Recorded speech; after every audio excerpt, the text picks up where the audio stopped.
양측의 인내심이 한계에 다다른 것 같습니다. 중동에서 전쟁이 다시 격렬하게 일어났습니다. 이란은 지금 쿠웨이트와 바레인에 있는 미국 군사기지, 그리고 라무즈 해협의 민간 선박들을 미사일과 드론으로 대대적으로 공격하고 있습니다. 미국 군대는 하루 만에 두 번째로 이란 영토에 공습을 가하고 있으며, 미국 대통령 도널드 트럼프는 다시 한번 공개적으로 이란이라는 나라 자체를 파괴하겠다고 위협하고 있습니다. 이제 테헤란에서는 왜 국가의 핵무기 개발이 절실히 필요한지에 대해 공개적으로 논의하고 있습니다. 그리고 어느 쪽도 지금 물러설 생각이 없으며 상호 이해에 관한 양해각서에 대해서는 모두가 잊어버린 듯합니다. 점점 더 많은 분석가들이 휴전 체제가 이미 무너졌으며 기본적인 휴전 조건조차 지켜지지 않는 상황에서 협상을 계속하는 것은 아무런 의미가 없다고 확신하고 있습니다. 한편 사우디아라비아에서는 이 나라 최대 석유 채굴 회사인 사우디 아람코의 헬리콥터가 의문의 사고로 추락했습니다. 동시에 워싱턴, 이스라엘, 레바논에서는 또 한 번의 휴전 평화 협정이 체결되었습니다. 하지만 이스라엘, 레바논, 미국 모두 이번에 체결된 협정이 실제로 이행되지 않을 수도 있다는 사실을 잘 알고 있습니다. 그리고 관료들도 이제는 이를 공개적으로 말하고 있습니다. 그리고 또다시 협정에 서명하자마자 이스라엘은 레바논에 대한 공격에 열려 있다고 다시 발표했습니다. 자, 그럼 지금 중동에서 무슨 일이 벌어지고 있는지 오늘 한번 살펴보겠습니다. 제 이름은 알렉세이 패치입니다. 이 모든 주제를 함께 이야기해 봅시다. 하지만 시작하기 전에 이 채널을 구독해 주시고 영상에 좋아요를 눌러주시며 이 영상 아래에 여러분의 댓글을 남겨주시길 부탁드립니다. 자, 이번 방송은 중동에서 나온 가장 큰 뉴스로 시작하겠습니다. 그리고 그 뉴스는 이란과 미국의 3호 공격과는 관련이 없습니다. 그 뉴스는 이란의 핵 프로그램과 관련이 있습니다. 이란 정부의 우호적인 언론사인 파르스는 오늘 이란 관리들을 인용해 왜 이란이 핵무기를 만드는 것 외에는 다른 선택지가 남지 않았는지에 대해 논의하고 있습니다. 이 발언은 이란의 정치 및 군사 엘리트와 밀접하게 연관된 파르스 통신사에서 나왔습니다. 그리고 중요한 점은 특히 보수파와 이슬람 혁명 수비대 내에서 이런 경향이 두드러진다는 것입니다. 그리고 이어서 바로 그 파르스 통신의 인용문을 전해드리겠습니다. 이란은 핵 억지력을 확보하는 것 외에는 다른 길이 없다. 그래야만 이란의 정령과 분할이라는 군사적 선택지가 배제될 수 있다. 필요한 안정을 얻기 위해 이란은 반드시 핵 억지력을 확보해야 하며 그래야만 남은 문제들이 협상을 통해 해결될 것이라는 확신을 가질 수 있습니다.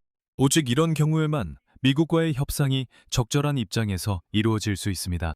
핵 억지력은 원자폭탄을 보유한 미국과 이스라엘에 맞서 힘의 균형을 이룰 수 있는 가능성을 의미합니다. 이것은 전쟁이 없다는 뜻이 아니라 오히려 갈등의 규모가 통제 가능해진다는 의미입니다. 이러한 생각들이 이란 언론에서 양측의 공격이 강화되는 가운데 등장했습니다. 토요일 상업 유조선 공격에 대응하여 미군은 이란 목표물에 새로운 타격을 가했고 도널드 트럼프 대통령은 전면전 재개 가능성을 경고했습니다. 지난 24시간 동안 두 번째로 이뤄진 미국의 이란 공습은 호르무즈 해협에서 긴장이 고조되는 가운데 발생했으며 미국과 이란 간의 불안정한 양해각서를 위태롭게 할 수 있습니다. 쿠웨이트군과 바레인 내무부에 따르면 이란은 미국의 공격에 대해 쿠웨이트와 바레인에 드론과 미사일로 대응했습니다.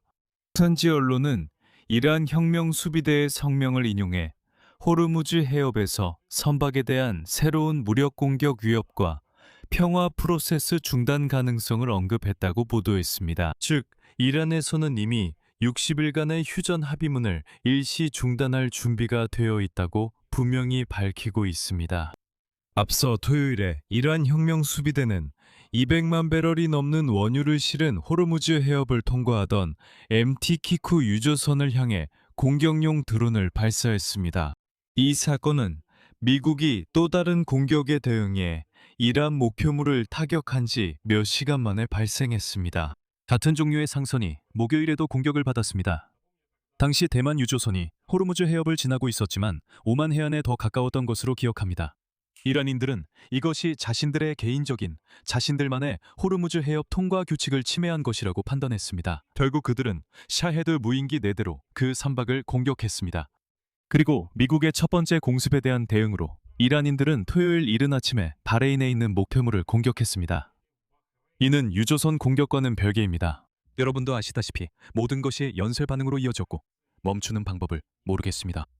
미국 중앙사령부의 성명에 따르면 미군 항공기는 이란의 군사정보 인프라, 통신 시스템, 방공시설, 드론 저장고, 기를 부설함을 타격했습니다. 결국 토요일 저녁 미국 대통령 도널드 트럼프는 트로스 소셜 사이트에 올린 메시지에서 공격 사실을 확인하고 추가 공격을 경고했습니다. 다음은 미국 대통령의 인용문입니다. 아마도 우리가 더 이상 신중하게 행동할 수 없는 순간이 올 수도 있고, 우리가 시작한 일을 군사적으로 마무리해야 할 수도 있습니다. 그런 일이 일어나면 이란 이슬람 공화국은 존재하지 않을 것입니다. 불과 열흘 전만 해도 미국과 이란은 성대하게 전쟁 종식 협정에 서명했고 외교 협상을 시작했다는 점을 상기시켜 드립니다. 다음 날 트럼프는 그 협상이 인용하자면 이란의 무조건 항복이라고 밝혔지만 그 이후로 긴장은 꾸준히 고조되어 왔고 이란이 항복할 기미는 보이지 않습니다. 게다가 시간은 계속하고 있고 이란과 미국 간의 60일간의 휴전 기간도 점차 끝나가고 있습니다. 이란 핵 프로그램의 미래에 대한 논의조차 아직 시작되지 않았습니다. 그리고 60날 중 열흘이 이미 지났습니다. 이것이 미국 공격에 대한 대응입니다. 오늘 이란 혁명 수비대는 해군과 공군이 쿠웨이트에 있는 미국 육군 알리알살렘 공군 기지에 탄도미사일과 드론을 발사했다고 발표했습니다. 도널드 트럼프는 테헤란에 그들이 계속하면 이란을 파괴할 수밖에 없다고 경고했습니다. 그리고 쿠웨이트의 공군 기지 외에도 이란 혁명 수비대는 바레인 수도 마나마의 살마니아 항구에 주둔한 미 해군 제5함대 에도 공격을 가했다고 발표했습니다. 아직 공식적인 확인은 없지만 그럼에도 불구하고 이는 두 개의 서로 다른 국가에 대한 두 번의 공격입니다. 쿠웨이트군은 자국의 방공망이 적의 미사일 위협과 드론 위협에 대응하고 있다고 밝혔습니다. 그는 시민들에게 안전 수칙을 지킬 것을 촉구했으며 이는 공격이 대규모였음을 시사합니다. 그리고 이란은 도널드 트럼프의 말에 따르면 이미 오래전에 존재하지 않는다고 했던 바로 그 해군과 공군을 이용해 이러한 공격을 감행하고 있습니다. 왜냐하면 미국이 몇 달 전에 그들을 완전히 파괴했다고 했기 때문입니다. 이것은 저에게 2022년에 러시아인들이 브리핑에서 우크라이나 군대의 수백 대의 비행기와 탱크를 파괴했다고 말하던 상황을 아주 많이 떠올리게 합니다. 그들이 우크라이나에 이미 공군이 없다고 주장하던 때 등 여러 상황이었습니다. 도널드 트럼프도 똑같이 행동하고 있습니다. 그리고 지금 이 순간에도 이란과 미국 사이의 휴전 체제가 실제로 무너질 수도 있습니다. 지난 며칠 동안 미국과 이란 사이의 긴장이 고조되고 있었고 토요일에는 또다시 상호 공격이 벌어졌습니다. 결국 트럼프가 다시 한번 이란을 완전히 파괴하겠다고 위협하는 것으로 상황이 마무리됐습니다. 그래서 사실은 명확합니다. 미국과 이란이 다시 서로를 폭격하면서 다시 한번 불안정한 휴전을 위태롭게 하고 있습니다. 오늘은 유엔 주재 미국 대사 마이크 월트가 등장했습니다. 그는 만약 테헤란이 호르무즈 해협에서 해운을 위협한다면 미국은 이란의 군사 인프라를 계속해서 타격할 것이라고 밝혔습니다. 이어서 그의 인용문입니다. 마이크 월트가 이렇게 말합니다. 만약 이란 정권이 단 1초라도 도널드 트럼프 대통령이 이란이 국제 선박이나 우리의 기지를 계속해서 처벌받지 않고 공격하는 동안 가만히 있을 거라고 생각한다면 그것은 큰 오산입니다.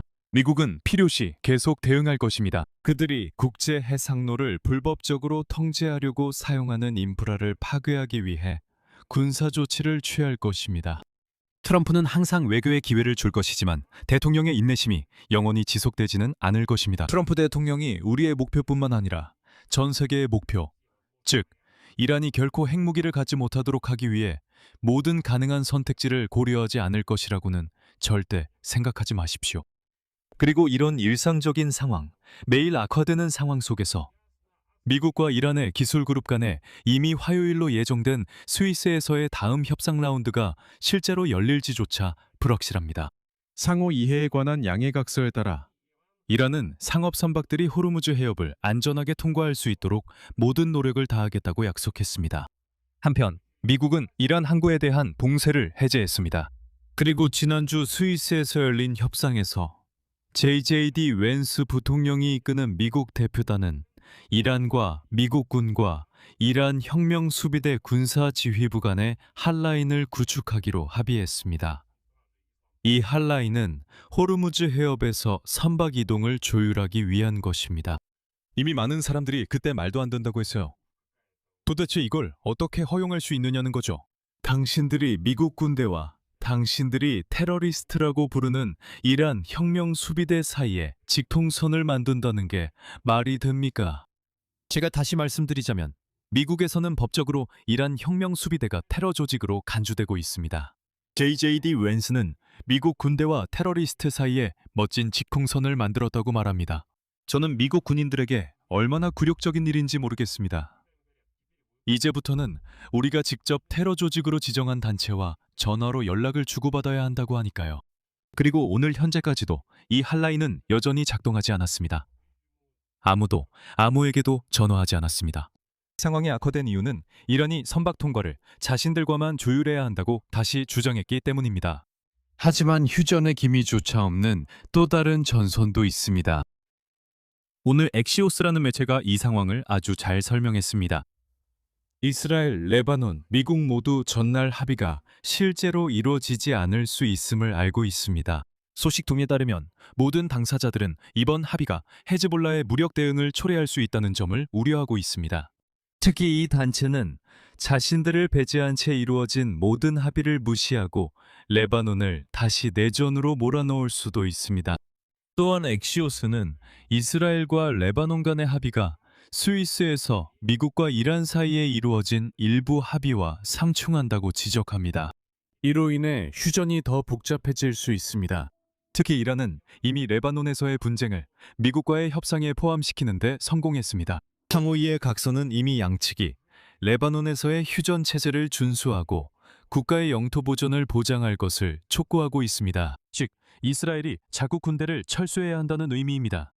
또한 알려진 바에 따르면 미국과 이란은 레바논과 파키스탄 및 카타르 중재자들과 함께 휴전 체제 준수를 보장하기 위해 새로운 분쟁 예방 그룹을 만들기로 합의했습니다. 그리고 엑시오스에 따르면 미국과 이란 간에 이루어진 합의는 이스라엘과 레바논의 관계자들 모두를 충격에 빠뜨렸습니다. 그들은 이것이 헤즈볼라의 입지를 강화하고 이란의 영향력을 이 나라에서 정당화하는 것이라고 여겼습니다. 레바논인들은 완전히 허를 찔렸습니다. 엑시오스는 전날 워싱턴에서 열린 이스라엘 레바논 협상 세부 사항도 전했습니다. 관계자들에 따르면 워싱턴의 고위급 관심만이 양측 모두에게 이 평화협정을 체결하는데 분명한 긴박감이 있음을 확실히 알렸다고 합니다. 미국은 또한 이스라엘에게 협정 체결을 보장하기 위해 두 가지 수정을 요청했는데 여기에는 현재 이스라엘이 점령 중인 레바논 남부의 한 마을에서 이스라엘군을 철수시키는 내용이 포함되어 있습니다. 또한 이것이 이스라엘군이 레바논에서 철수하는 더 광범위한 과정의 시작에 불과하다는 점을 명확히 밝히는 성명도 포함되어 있습니다. 방금 최신 소식이 들어왔습니다. 이스라엘은 레바논 남부에서의 군사작전을 계속 진행하기로 승인했습니다. 이 내용은 이틀 전에 체결된 최신 휴전 합의 이후에 발표된 이스라엘군의 성명에서 언급되었습니다. 이스라엘 방위군 참모총장 에이왈 자미르 중장은 휴전 합의에 따라 이러한 계획을 승인했습니다. 금요일 저녁에 체결된 14개 조항의 합의는 이스라엘 방위군이 헤즈볼라의 공격, 위협, 적대적 의도에 대해 대응할 수 있도록 허용합니다. 헤즈볼라와 이란은 이스라엘군의 레바논 완전 철수를 요구하며 최근 합의를 거부했고 이스라엘 역시 이를 거부했습니다. 결국 미국, 이스라엘, 레바논 3자 간의 워싱턴 합의가 체결된 이후에도 레바논에서의 전투는 계속되고 있습니다. 이것이 바로 중동 문제에 관한 합의들이 가지는 무게입니다. 여기서 말을 줄이겠습니다. 여러분의 의견과 결론을 이 영상 아래 댓글로 남겨주시고 채널 구독과 알림 설정, 좋아요도 잊지 마세요. 그리고 이 유튜브 채널의 활동을 지원하고 싶으시다면 이 영상 설명에 있는 링크와 계좌 정보를 통해 언제든지 후원하실 수 있습니다. 이상입니다. 모두 건강 조심하시고 안녕히 계세요.